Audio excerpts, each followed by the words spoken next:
Good morning, good afternoon, good evening, whenever you're watching this video. We want to thank you for taking time out of your schedule to do so. You know, Tina and I wanted to figure out how to bring more value to you than we take back in payment.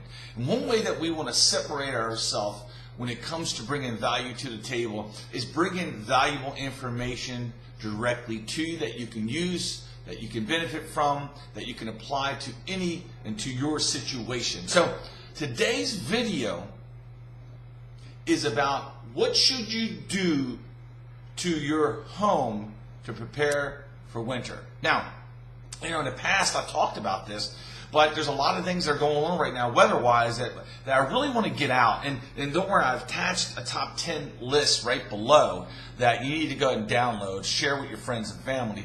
But I'm seeing more and more of these issues pop up already, and we're just in October. So here we go. Number one, if you have a basement, you need to make sure that you have a battery backup system for your sump pump. Because if the electric goes out, which it does everywhere, you will flood your basement if it's raining. So please, battery backup. You can go to Home Depot, Lowe's, your local hardware store. Very inexpensive, easy to do, but it's going to save you thousands of dollars of headaches, all right? Also, if you have what we call a walk-up basement, that means you come out your basement door and you go up a set of steps. At the bottom of your steps is a drain. Please make sure that drain stays clear of debris. Especially if it's going to rain, or if you know you're going to get a couple days of rain or just a hard rain, please. If not, your basement steps will act like a fish tank. And then the water is going to come underneath the door and could damage your basement. So please, number one, sump pump. Battery backup sump pump. Number two is make sure that drain is cleaned out. Now, let's say you do not have a basement, but you have a crawl space. Number one, close all the vents.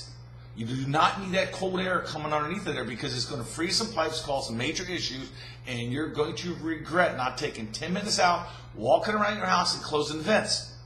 Now, after you close them, I want you to go underneath, send somebody underneath. You want to make sure all your insulation is still in the bottom of the floor. Make sure it didn't fall down. You want to make sure any exposed pipes are wrapped with insulation, all right? Because it's still going to get cold even if you have the vents closed, all right? Number three, close off the external hose bibs, all right? So underneath you have a turn off switch. It might be inside, it could be in a crawl space. Turn them off, then go outside and open up the hose bibs so all the excess water drains out, all right? So number one was about the basement. Number two is about the crawl space. Number three, yourself or get a handyman to inspect your gutters. Make sure they're still secure. Make sure they're full of debris. Make sure they're sealed up. Means there's no damage to them, because that's not something you want to realize once the snow comes, freezes, and then all the water backs up underneath. So please protect yourself. Get the gutters cleaned out.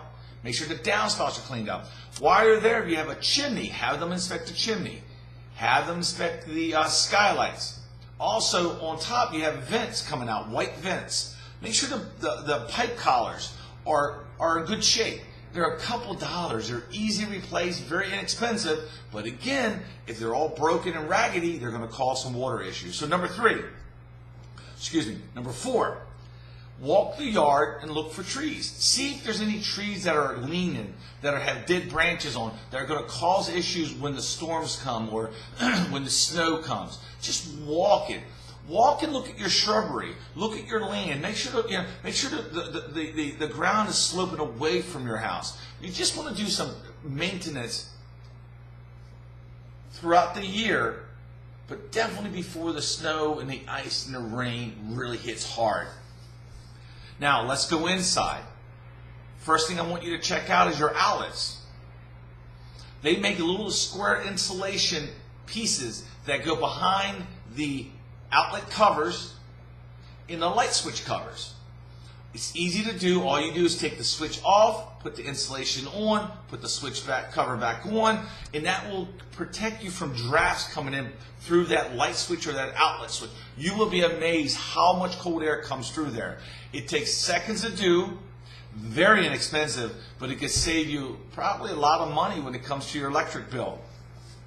The last thing I hit, because the rest are really below, is you really want to, before it gets crazy cold, if you live in our area, is have your furnace, your HVAC service, clean, inspected.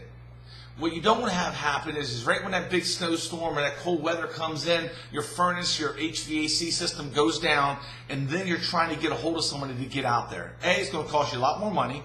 B, it's going to take a while to get them out there, because if that happens, you're probably not the only one that waited too long. So there's a complete list below. Download it, share it, send it to your friends and family. I hope this really helps you out on what to do to inspect your house to prevent you from having a headache. So again, thank you so much for plugging in, and I look forward to seeing you next week. Bye.